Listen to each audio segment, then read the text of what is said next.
നമസ്കാരം.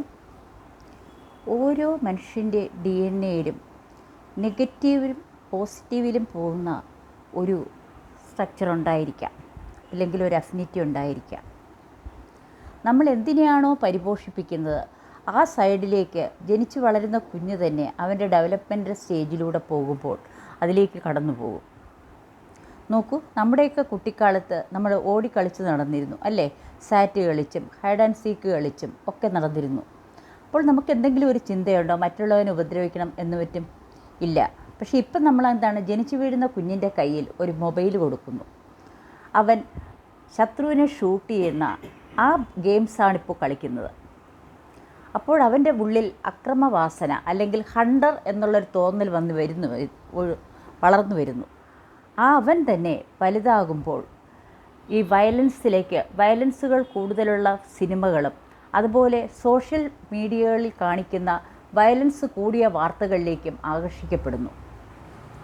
മാത്രമല്ല, അവൻ്റെ മനസ്സ് വല്ലാത്തൊരു നിസ്സംഗമായിട്ടൊരു ഭാവത്തിലേക്കിരിക്കുന്ന ഒരു സമയത്തിൽ അവനാവശ്യമുള്ള ഉപദേശം വീട്ടിൽ നിന്ന് കിട്ടാതെ വരികയും അവൻ ഫ്രണ്ട്സിൻ്റെ വലയത്തിൽ പെടുകയും ചെയ്യുമ്പോൾ അവൻ മറ്റു മയക്കുമരുന്നുകളുടെ ഉപയോഗത്തിലേക്കും വീഴുന്നു.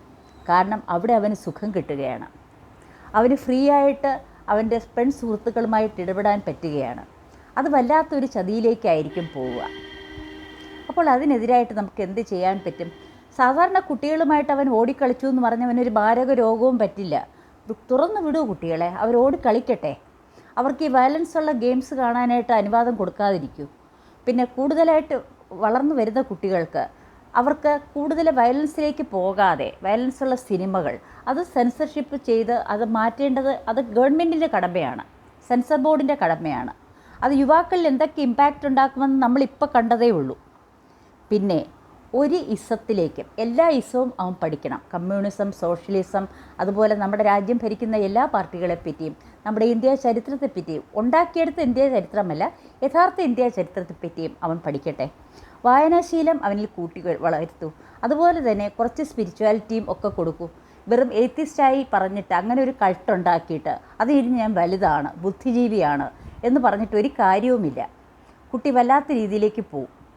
അതുകൊണ്ട് നമുക്ക് നമ്മുടെ ആ കുഞ്ഞു നാളിൽ മുതൽ തന്നെ ഒരു കുട്ടിയെ വളർത്തിയെടുക്കുമ്പോൾ അതിലേക്ക് കുറച്ച് നന്മകളുള്ളതെല്ലാം നമുക്ക് പകർന്നു കൊടുക്കാം. അങ്ങനെ കുട്ടി പ്രകൃതിയുമായിട്ട് ഇണങ്ങട്ടെ.